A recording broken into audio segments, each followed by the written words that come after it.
Hi, this is Marcia. And this is Kelly. We are the 2U's of 2U's Fiber Adventures. Thanks for stopping by. You'll hear about knitting, spinning, dyeing, crocheting, and just about anything else we can think of as a way to play with string. We blog and post show notes at 2usfiberadventures.com. And we invite you to join our 2U's Fiber Adventures group on Ravelry.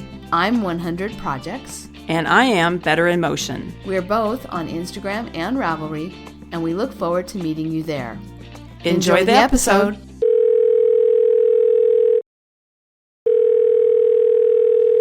Hi, Kelly. Hey, Marcia. How are you today? I'm doing great. How are you? I'm doing great, and I want to let you know we have a little sun. I sat out there on the deck for about 15 minutes. I've had a busy day today, but I had about 15 minutes to just sit out there and have a cup of tea before we started recording, and it was beautiful out there. Nice. It's sunny here today too, but the wind is really cold.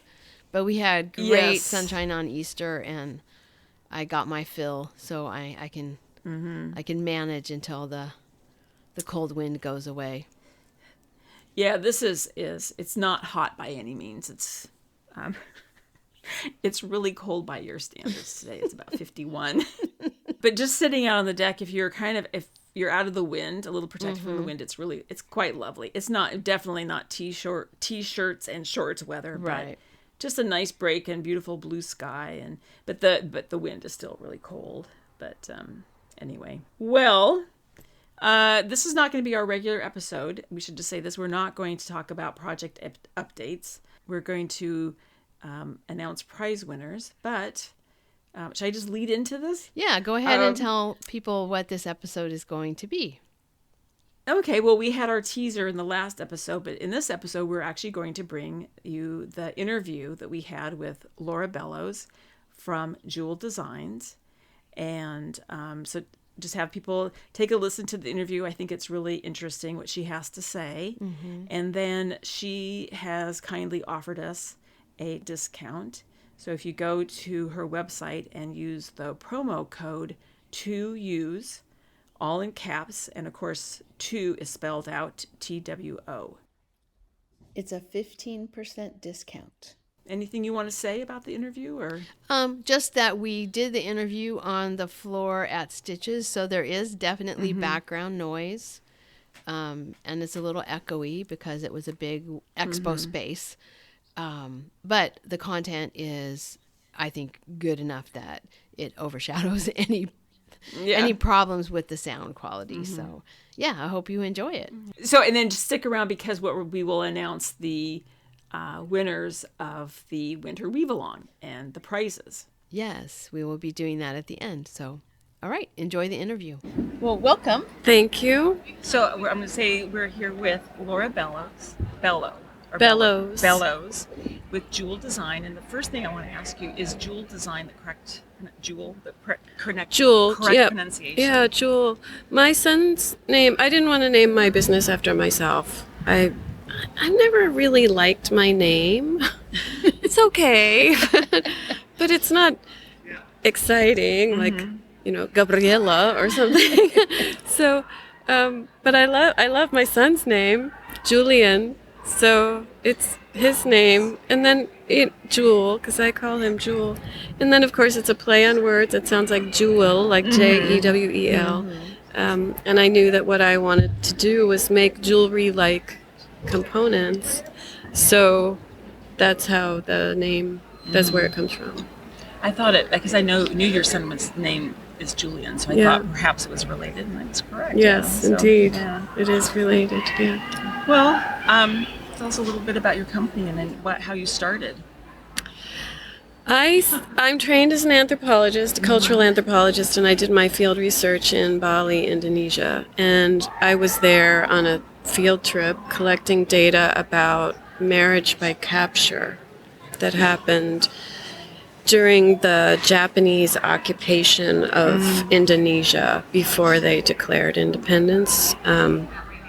And my sister sent me an email asking me, could you get some really exciting bag hardware made? Because she was running, and still is for a few more months, running Noni patterns. She developed felted bag patterns. Okay.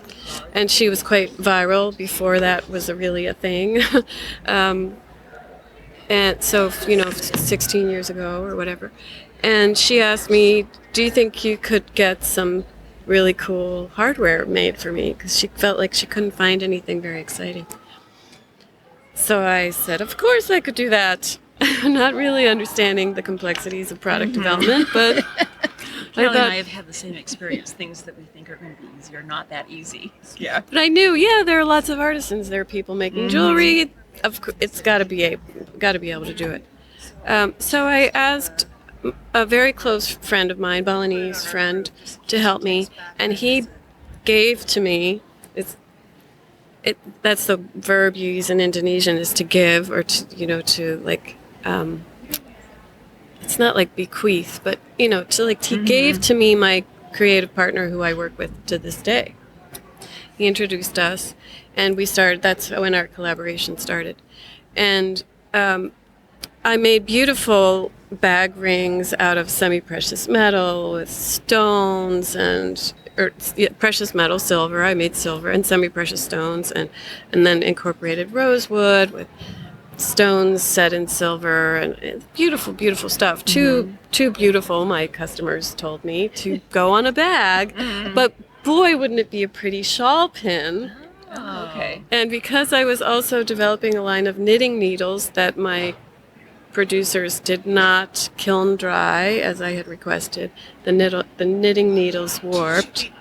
So I cut off the short, the skinny sizes, and sharpened them and made shawl pins out of this bag hardware. That's my gosh. how that started. So, like a ring that would hold the handle onto a bag, and a knitting needle that didn't come out exactly the way you planned. That's how it happened. Wow. Because it was wholesale at the time, and at a show with my sister with the bag hardware and stuff, and people kept saying, gosh, I really wish this were a shawl pin. And I was like, for you? A shawl pin. I can do it. So that's how that happened. And that's 15 years ago. Okay. And then the designs, you're doing the designs, and then some of the artisans in Indonesia are doing the designs too, is that correct? Yeah, so my collaborator, who was given to me by my friend, his name is Agus. He and I've worked together all these years. He's gotten married, has a kid. It's all happened while we've been collaborating. He was trained as a jewelry designer, and he's like he can do filigree in his sleep. So that's what accounts for the presence of the filigree in the line. Is just like that is his superpower. And what we do is,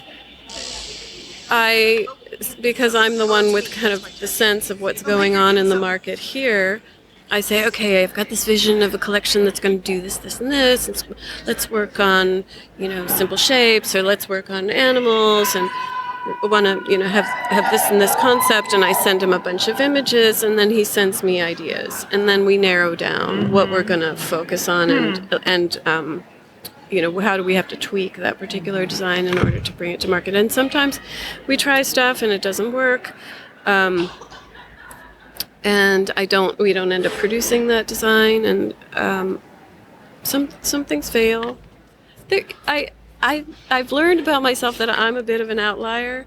So if I think it is like the most fabulous design we have ever come out with, it will probably not be the bestseller. Because there will be other enthusiasts who are like, oh, this is the best thing you've ever done. And I'll be like, I know.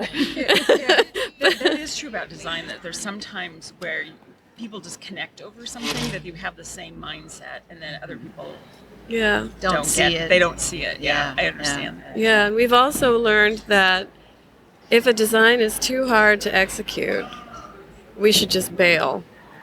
Execute in manufacturing it, or executing in terms of how you wear it? Execute in terms of the manufacturing. Oh, okay. Yeah. So we worked on a horse, because you know those beautiful Asian horses that you see in exhibitions of ancient Chinese, whatever. I wanted to do a horse like that. And my producer, my wax worker, the artisan who creates the form in wax, carves it in wax, because our pieces are lost wax cast, he just kept not getting it right and not getting it right and not getting it right, and we kept trying, and finally, it was like, okay, fine, let's just make 100 pieces. Oh my God, it took forever to get rid of that 100 pieces because it didn't work. Yeah, interesting. We knew it didn't work. It's like, well, let's just see if the customers love it. No, they didn't love it either. They didn't. So what are the designs that are the most favorite with your customers that they like the most? Of the shawl pins that have been in the catalog almost since the very beginning, the botanicals that were cast from actual plant parts have been bestsellers since the first minute. The twig, the tiny twig, and the wild grape tendril. Okay. I was looking at the twig one this morning. Yeah. Noticing how much it really looked like twigs, so that would be It why. is. Okay. I foraged those twigs. I foraged those botanicals from along the Patuxent River. Okay. Yeah. And so then you just made a mold of Yeah, of those? because when we first started, I felt like, okay, I don't want to be stupid. In relation to my artisans, I really should understand how all this metally stuff works. So I took classes in jewelry making and casting, and I learned how to fabricate. I learned how to solder. I learned how to pierce with a tiny saw. I learned how to do all that stuff. Like these earrings that I'm wearing that have this tiny pierce design, I made the original of those. And then it later became part of a collection that we did.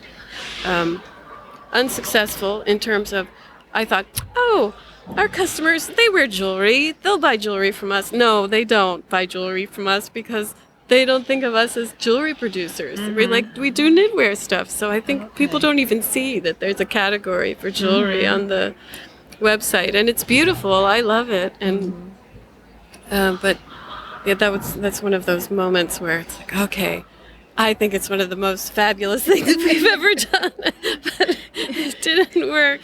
People come into your booth with the mindset of something for their shawl, right? rather than something not for earrings, their ears. right? If you go to a different type of show, like this is all knitting and fiber.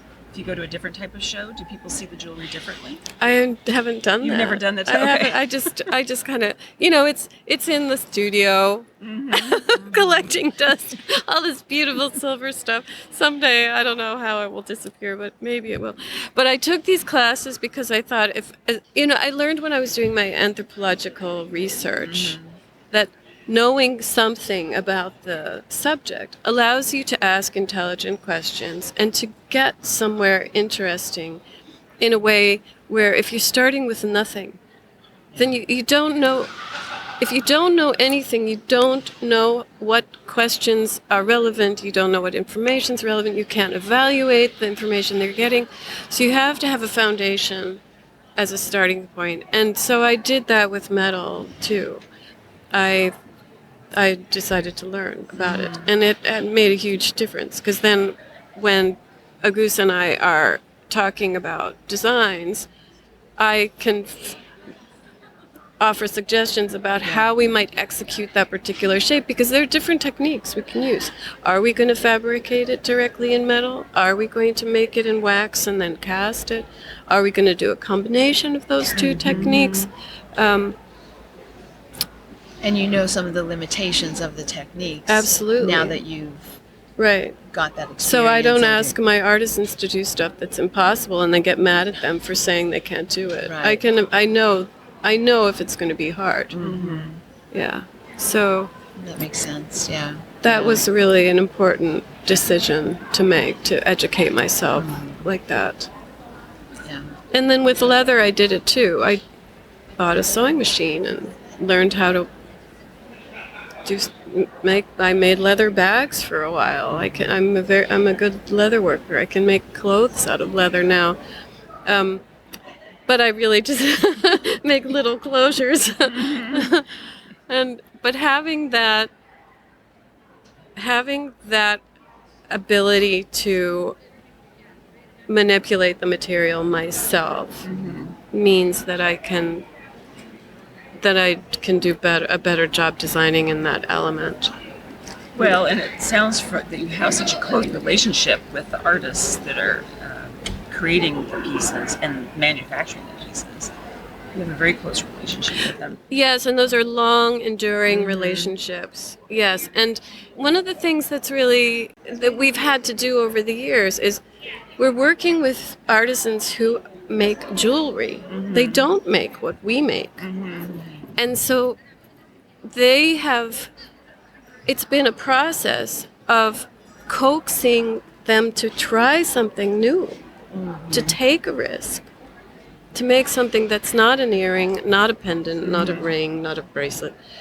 And that's been a process because the initial response is often, Ado, kewa, kewa means like, that's really hard. In Balinese, kewa, ado is like oh my God. Oh my God, that looks hard. Oh no, I don't know. Ado gus kewa. That's often what one of my artisans who owns the workshop will say to Goose, my creative partner.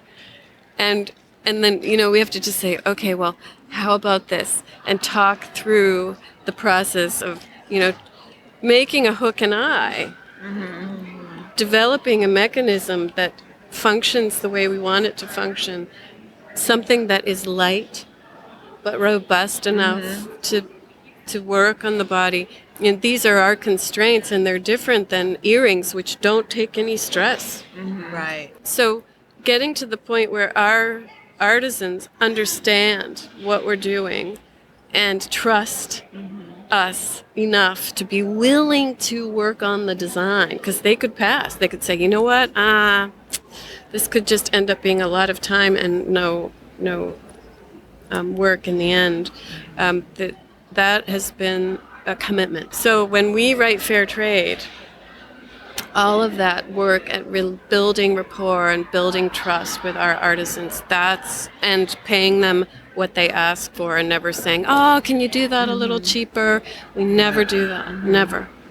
That's what Fair Trade means for us. Right. Yeah. Well, and do you then change your collections every year? Do you have a schedule that you use to change out pieces and add new pieces, or is it a little more organic? To, when I was all wholesale and TNNA, the National Needle Arts Association, was the trade show, a trade organization with their yearly show, we had more of a sense of a schedule and would bring out a collection. And then we'd want to bring out a collection before holidays. And so we did, I don't remember exactly how many, but we did have the sense of collections that we would bring out at particular times. But I think now, with the sort of e-commerce environment being the way it is, and the shows at the retail level, and my own engagement now with the retail customer, the expectation is that there's always something new. So it's better to bring out one design and then another design, and or I have the sense that maybe that's better. I don't know what's better. I think there's a sense that you have to keep refreshing. You have to, yes. Not a huge refresh of everything, but something, the things they're looking for that they know they've seen before in your booth. Yeah. Plus, what else is there? Yeah, What's because new at this show? like we just were in New York doing Vogue, and someone who had been at Vogue came through the booth and was like, is there anything new that I didn't see at Vogue? Well, What, 2 weeks ago or something? no, there isn't. Our brass didn't come in yet. It's on the plane coming from Indonesia, but it's not. We hoped to bring it here, but it didn't come yet. Yeah. So we do. Sometimes I get a little agitated because product development is slow, and I'm not directly engaged in the intellectual challenges and the material challenges of the product development in Bali. I'm just sitting here wondering why Agus hasn't come up with drawings for whatever yet, and why is it taking so long, and meanwhile he's trying to work out the hardness of our brass components because it's lighter, thinner material than white brass. The yellow brass is more delicate and softer than the white brass. He's trying to work out this issue, and I'm like, oh, where's my new brooch design that I've been asking for? Yeah, and so I start to feel agitated, like, oh, we've got to get something new out, The leather pieces are maybe not new, but they're more of a newer item in your shop. Did you start with the metal, and then the metal work, and then add the leather Yes. Again, we had the whole bag hardware piece, which I did produce bag jewelry as well as then the shawl pins. I wanted to do bag handles, so that's where the leather ended up getting added in. And then I had this anxiety of like, okay, what if people stop making felted bags, which they did. Right. They have. Then I need something else. And I was hearing the frustrations that were being articulated by different people around managing shawls and cardigans and dealing with the way that the knitwear behaved. And so that's when I started thinking about, okay, how can I solve that? How can I solve those problems? What can I do? How can I innovate to address those concerns and those pain points that are being articulated over and over and over? So that's how that whole piece came together, was trying to listen. And I mean, to me, it's really it's tantamount to a heartbreak. To get to the end of a project, to bind off, to put it on, and it fails. It won't stay on the body. You can't figure out how to wear it so it's comfortable, looks good. That's heartbreaking. Right. All that labor, gorgeous material, enjoyed the whole process up until the try-on, which is supposed to be a triumphant moment of everything coming together and I'm beautiful and it's great. And it's not. Oh my God, that's terrible. My products rescue that moment and then keep the creative process going, because the way that my components work to address different ways of styling shawls, the way I think about wearing knitwear is you're composing a look. Composing like an artist composes making a painting. You have the power to lead the eye of a viewer depending on how you style the shawl. So if you have robust, powerful styling tools, which I've designed, then you can compose that knitwear in a way that's comfortable and beautiful, and then maintain that styling so that it doesn't fall apart and it's not distracting.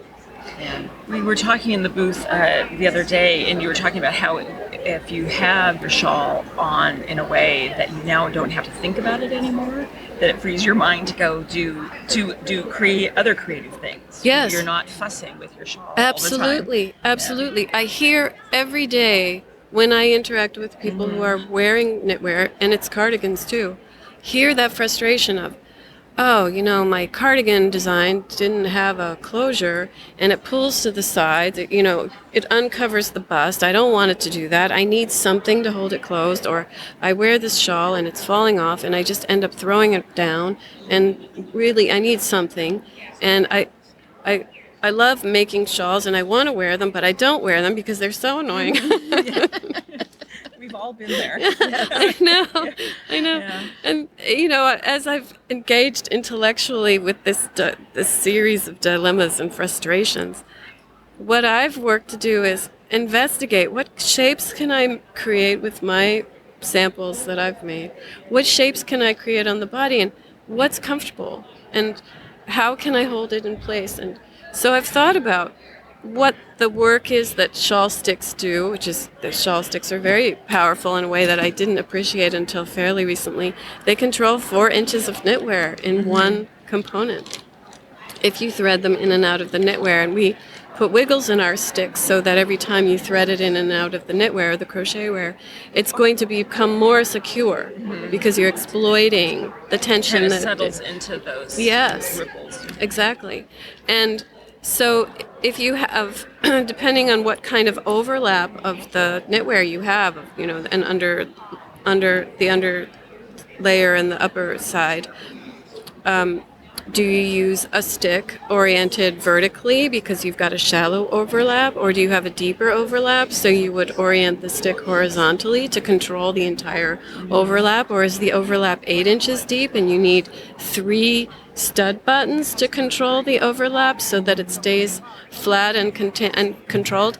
Because if you control only one side of it, the other part of that overlap is going to migrate to wherever the closure is, which means you're going to have that area that's going to demand your attention over and over, because it gets bunchy, and so you smooth it out, and it gets bunchy again, and you smooth it out, and it gets bunchy again. It's like, can't stand it.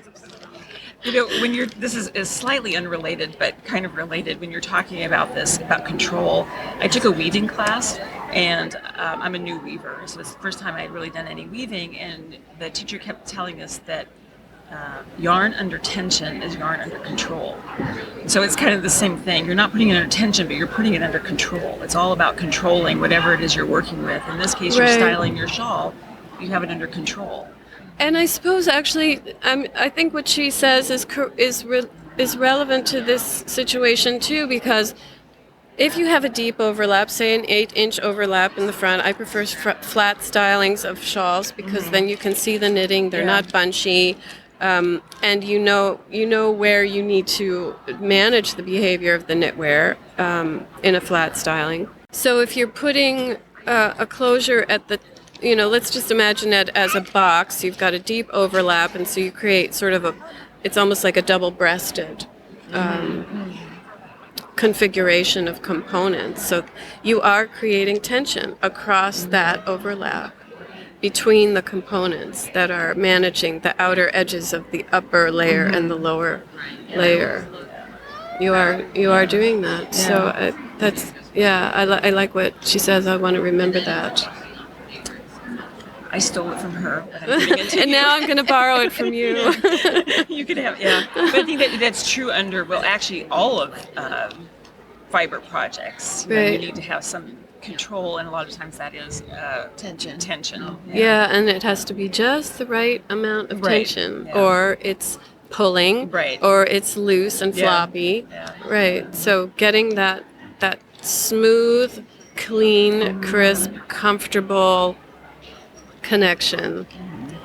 So I also wanted to ask you too, do you have other products under development that you're not in your booth that you're working on? Yes, actually there are samples in the air right now that are coming that are very exciting. So our stud buttons, which are a no-sew, put it anywhere you need it component with metal.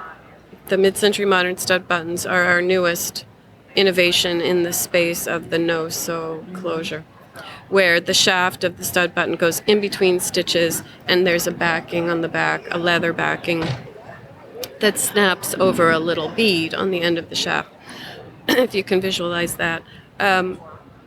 The shapes that we have so far are a circle, a square, and a triangle that are asymmetrical, slightly asymmetrical, and have kind of a modulated, soft hammered surface, so that they're a little more interesting than just a garden variety boring square, triangle, circle. We have complicated that design by adding a pierced motif, and so if you can imagine a pierced motif, so it's like grill work, and then backing that grill work so that you don't just have holes, but you have a surface on the back that's for strength. And so we've created 2 series of designs using that technique of a pierced front with a backing to give us motifs for our stud buttons, in addition to the super simple minimalist look of the mid-century modern shapes. And when can people expect, or do you know yet, to see those in your shop? I will have the samples this coming week, so I'll get to see them and feel them and test them. one of the issues, we started out thinking we would just have that open work. But became clear to me that the open work creates, in an earring or something, there's no tension on the piece. Mm-hmm. It's just beautiful. But if you've got a shaft in the center that's going to be manipulated and tugged on, then the fact that you've got open work means that you have weakness. So our first iteration had that weakness. And so we talked about, okay, what are the ways that we can address this? How do we modify the design, keep the interest of those motifs, maintain lightness, but build strength? So we tried the back, we tried this metal backing. Mm-hmm. And I'll just have to see how it works, given that our leather backing discs often start out kind of stiff because it's leather and you have to break it in. We can't do a super, super thin leather because it won't hold well. And we have to have that strength. It has to hold up as a closure. It has to be reliable. So when I put them together, I can't have the shaft smushing to the side. That would be bad. When you're taking it apart, you don't want the whole thing to distort. That would be a failure. Yeah. So we'll have to see how it works. Yeah. Fingers crossed it's perfect. But we'll see. We'll see. But those are coming. I'm looking forward to trying those. We have our new salt spoon shawl stick, which is wonderful for styling and has proved very popular. And I'm going to see the sample of our fork. Oh. We have a tiny, tiny fork. Oh, how fun. Yes, it's adorable. So I'll have that sample for that, and I don't expect any problems with it. I was tempted just to place an order with our artisans without seeing the physical sample, but it's a redesign because the proportions were not exactly as in relation to our spoon. Mm-hmm. The proportions of the first generation of fork samples was not harmonious. So this is the second. You can use them together, a fork and a spoon. Yes. That would be so cute. You'd be very darling, yeah. Really They cute. are. They are so adorable. And if you have tiny noodles, vermicelli or whatever, this could be good. So funny. And as a weaver, you could use it as a tiny little. Yeah. What do you call it? A beater. Yes. Yeah. A beater for a tiny Barbie loom. Well, this has been really fun talking with you and hearing about your products and how your business started. Thank you so much. It's been such a pleasure. For taking time. Thank you for inviting me. Yeah. Wonderful. And we probably should go because it's getting a little loud in here. It is getting loud. Because we are just sitting in the marketplace. So, well, thank you. Yes. Yeah, thank really you. fun. Good. All right. Thank you.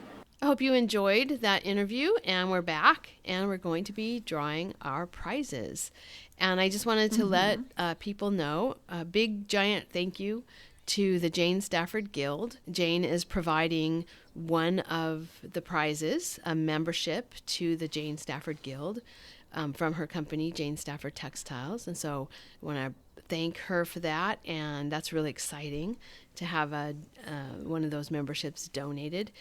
And then our other prizes are provided for you by the support of our patrons. So we have another Jane Stafford gift card so that in the amount that you would need to buy a membership, if you were interested in doing that, or you could use that gift card for supplies, weaving supplies in her shop. Mm-hmm. And then we have 2 gift cards from Gist Yarn for $50 each. And those prizes are, again, provided by our patrons. So thank you so much to all of our patrons for allowing us to be able to have great prizes for our winter weave along. So now let's not drag out the suspense. From the finished object thread, our winner, and these first 2 prizes are going, let me just explain this. These first 2 prizes are the Jane Stafford Guild, either the gift card or the membership. And whoever of these 2 people contacts me first wanting the membership, the membership from, the membership donated by Jane will go to them, and then the second person will get the gift card in the amount of a membership. I just want to make sure that, the person who can use the membership gets the membership, if that makes sense. I hope that makes sense. It makes sense in my head. Does it make sense to you, Marcia? Yeah, it's first come, first serve is basically what you're saying. Yeah, and both of them could end up with the membership if that's what they wanted, because the gift card is in that right amount. Yeah. But if somebody doesn't need the membership, doesn't want the membership, then they can choose the gift card. I guess you could contact me about that too. If you would rather have the gift card and not the membership, contact me. So, okay, I did create some suspense, I think, not intentionally. Yeah. So hopefully it'll all work out in the end. It'll all work out. Yes. So okay. From the FO thread, we have a winner, and that winner is Mimi Fan. Congratulations. And she's a new weaver. And so that's exciting. And so then we have from the chat thread, we have another I think relatively new weaver, if I'm remembering correctly, Sustainable Living, Marianne. And she's doing some Navajo weaving. I remember seeing a picture of her Navajo weaving and hearing how she kind of got interested in doing that. So congratulations to Mimi and Marianne, Mimi Fan and Sustainable Living. Just let me know which of you would like the gift card and which of you would like the membership, and then we'll get that out to you. And then from the chat thread, we have 2 more prizes. Also from the chat thread, these are the Just Yarn gift cards for $50. And the first winner is Scotty Girl. Congratulations. Scotty is actually weaving yardage for a top. She showed the yarn and a sample of what she's weaving, and she's going to actually make some yardage and do some sewing, I think, this summer. So that was kind of cool to see her project. And then do you want to announce the last prize, Marcia? Yeah, so the last prize goes to Arctic Woolies, Lisa, and that is also the Just Yarn gift card at $50. All right. Congratulations. Yeah. So super fun. Glad everybody participated. I'm now considered a weaver. You are. Well, and I know this is not project updates. We're not doing that. But since we are talking about weaving, I just have to give a little bit of an update on our weaving project. So I'm not actually weaving, but as everybody knows, when we took the class, I got a free loom. It's in my basement. And Kim, my friend, is actually weaving on it. And it took us, you will laugh, Kelly, but about 4 weekends to wind the warp and get the warp on the loom. Yeah. And do you know how long it took her to weave 2 towels? We've warped the loom for 3 tea towels, or dish towels, I should say. How long did it take her to weave 2? Half an afternoon. Yeah. I mean, I would say, half an afternoon for one. And then she finished the first one and the second one in the other half afternoon. Wow. So the weaving goes so fast. It's really kind of, and I think in that time, you were winding your warp and warping your loom at the same time for towels. And am I remembering this correctly, that you warped yours, wound it and warped it in 2 days, a weekend? I think I wound it at the end of one weekend and got it onto the loom the next weekend. And did you start weaving that second weekend? Yes. That weekend that you got it on? Yeah. Yeah, that's what I thought. Yeah. Anyway. It goes a lot faster once you've done it a few more times. Yeah, because this is the first time we've done this since the class. And also our tea towels that we were making, I think, were around 200 ends, and hers is 410, so it's twice as many.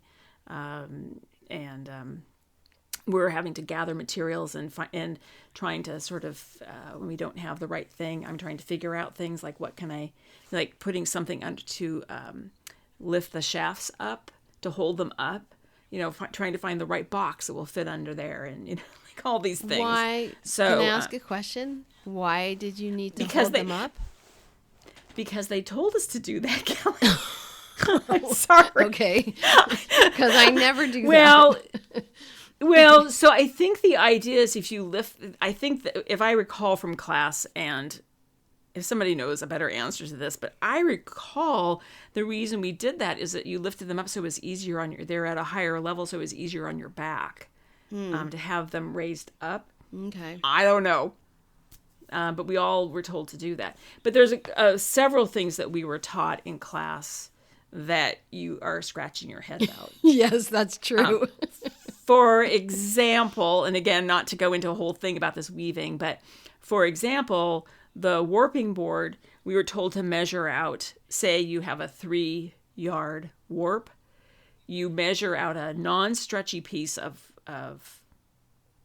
string, and you measure out 3 yards. And then you tie that onto you put loops at each end, making sure that, the end of the loop, from the end of the loop to the end of the second loop is 3 yards. And then you put that on the warping board. And so it becomes like a template of how you're going to warp. And it's also sort of like a puzzle to figure out which pegs to put it on to actually get. Yes. Yeah. Yes. And when I sent you a picture of what we were doing, and you were like down there, like, what are you doing? Like, what is that? Like, Why did you wind understand it in that way? Yeah. So just because we were taught to do things a certain way does not mean that that's the only way, nor the easiest way to do something. Well, that's the thing about weaving is that it's so old, and there's so many different ways that people do things. It might be easier. Some of the things that you learned might be easier if I had learned them first, but I learned a different way first, and so now the way I know is easier for me, and I have to scratch my head about lifting up the shafts. Like, well, if it was easy to do, I could see the point. If you had a tool, I could see the point. But also, when I learned at a public 2-year college, right? Not at a weaving studio with any kind of equipment that they might need. And so it was very much a make-do situation. And if you didn't absolutely need that piece of equipment, we didn't have it. And so you learn I had to learn ways. And there are a lot of things I learned afterwards, like, oh, wow, this is a lot easier doing it this way with just this one little tool that isn't even that expensive or hard to get. But, you don't want to have your students carrying a toolkit, to their weaving class when they're also taking math and English and all that other stuff. So yeah, there's no shade is being thrown on this, but I have to say it was like, I am really curious why you did that. I don't know. Like, I don't know why we did it. And I think the only reason is that it raises the shafts up so that they're not as low. Right. And I don't know. Now, the loom I have, the shafts in the castle are on these nylon threads, the ones that have like the little holes in them, so you can keep adjusting. Texolve. Thank you. Yes, and then they're on. I don't want to use dowel is not the correct term. They're like it's like a pulley. Kind of. Yeah, they're on a pulley. Yeah, pulley. Right, a pulley. And I don't remember now what Kim's loom, what it had. It was a baby wool. Yeah, it doesn't have that. Its mechanism. But then my loom was that old 1941 Macomber. Macomber, I think that's how it's pronounced. And those actually up in the castle, instead of having those little wheels, it was like a ratchet mechanism kind of. I don't know. It was like they were like metal things that would lift up. Yeah. And so what we did is you raised all of the shafts, and then you put a dowel in those metal things to keep everything up. So there was a dowel on top of the castle. And I don't remember in class why we did this, but well, and we were taught to do that. I do. Well, that's the other thing is that in a class like that, there are some looms where that's very easy to do, like the Macomber.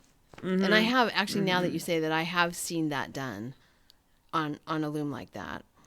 But you have all sorts of looms, and so some of the looms are going to make it easy for you to do that. Other looms are going to have it be much harder to do that. But when you're teaching a class, it is easier to have everyone do the same thing. Mm-hmm. Right? And so yeah, with the loom or the loom you have now, trying to find a way to get those all to be raised and stay there. And there might be an easier way to do it, to raise them, that I just don't know about. Mm-hmm.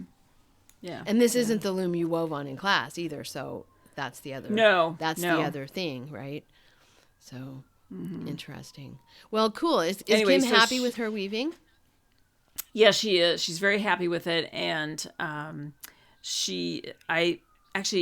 this is Friday that we're Friday I don't know what is today, the 12th. I can't remember. 14th. The day that we're the 13th that we're 14th. recording. It's Friday the 14th. Okay, I thought it was Friday the 13th. No. I'm like, what? No. Friday the 14th. I'm not sure she's coming this weekend or not. I suspect she is, and she'll finish. So she started the second towel. Or excuse me, the third towel, and I think she did the hem. She has like an inch and a half hem. I think she's done that much, and so it's going pretty quickly. But it's plain weave, so it's a really good starter kit, I think. And she's really enjoying it. And the other thing I'm gonna say, this has nothing to do with weaving, but I'm just really enjoying my basement. I really spend no time in my basement, and it's kind of a daylight basement. Yeah, it's very bright in there. It's surprising how sunny it is. It's even though the living room is directly above the rec room in the basement, and it has the windows are in the same place and are actually 2 or 3 or 4 times as big upstairs as they are downstairs. It seems way lighter down there. I can't figure out why. I don't know. Anyway, because it's low enough. I would say because it's low. The basement is low enough that it's not shaded by the trees. Yeah, I have a big cedar tree out there. And then, of course, I have those, not Venetian blinds, but those lavalier blinds, at the window. And maybe that has something to do with it. I'm sure that the color of the walls. These are bright yellow. Maybe that has something to do with it. I don't know. But anyway, it's been kind of nice that she's been weaving, and I just putsy around and put laundry in. And then I sit on the sofa and I weave for a while. And we chit-chat while she's weaving. And I mean, it's been kind of a really fun, really pleasant experience. I have to, really just super nice, just hanging out down there. Yeah. So, yeah. Cool. Anyway, okay. I guess that's it for weaving. Yeah. Yeah. So we just want to remind people about the prize drawing that's still ongoing in the Ravelry thread. It's our Stitches West prize drawing. And it ends on April 20th. So if you haven't already made a post in there, go check that thread out and post, because we've got some great prizes. Yeah. Do we want to tell people what the prizes are? Yeah. I think we've said this before, Go but should ahead. you just tell people what they are? So from Weird Sisters Wool Emporium, we have 2 sets of mini skeins. One is called Mrs. Weasley's Knitting, and the other one is called Dreadful Hocus Pocus. And from the Royal Bee Company, we have a skein of Kestrel Gardens Teal. And I should say the Weird Sisters, I believe, isn't that fingering weight, those mini skeins? Yes. Fingering weight. And Kestrel Gardens, I think all these are fingering weight. No, aren't the they? Kestrel Gardens is a worsted weight. I just went and grabbed it. It's a worsted weight, the Kestrel. And then from Oink Pigment, we have Misplaced Marbles and Coast in the Shells. And Kelly, are those, I believe, I don't have them in front of me. You have them. I believe that's fingering weight, isn't it? No, these are also worsted weight. Oh, they are. Okay, thank you. This is their dapper base. I should put this worsted in. Weight. It's okay. Okay, and now Nano Stitch Lab Frog Dissection. I believe it's fingering weight. Yes, you're right on that one. Yes. The frog dissection is fingering weight. Oh my gosh. Anyway, so that ends April 20th. We'll figure out when we announce the winners, because I'm going to be on the road April 22nd. Okay. Yeah. So we'll have a discussion among ourselves when we are going to actually do the drawing. So just keep hitting the refresh button on your podcast app. Right. Frantically and refreshing. Sure. So, okay, yeah. And I just want to also just give a shout out and a thank you to Weird Sisters and Royal Bee for donating these prizes. And again, another shout out to our patrons for enabling us to purchase the yarns from Oink Pigment and Nano Stitch Labs for you for prizes. Okay. And then, Kelly, before we go, Yeah. I just want to make sure, because I don't remember that we said this to the prize winners to how to contact us. I think we did this one other time. Yes, that's and true. We gave out prizes and we didn't announce how to contact us. Yes. So we should have done this earlier, but we're now going to say it now. They should just contact us through the through Ravelry. They can contact us that way. They can contact us through our email address. Yes. Which, Kelly? To use Thank at you. toUseFiberAdventures.com. Thank you. I use it all the time, but I don't remember it. Well, you don't email yourself, yes. No, I don't. So, yes, anyway. Yeah, so just message us and we'll get the prizes to you. Now, that's all of our housekeeping, correct? That's it. Okay. All right. So we will talk soon, and I will be seeing you shortly, Kelly. It's exciting. Yay. I know. Yeah. Okay. So we'll say goodbye. All right. Bye. Bye. Thank you so much for listening. To subscribe to the podcast, visit toUseFiberAdventures.com. Join us on our adventures on Ravelry and Instagram. I am Better in Motion, and Kelly is 100 Projects. Until next time, we're the 2Us Doing our part for World Fleece.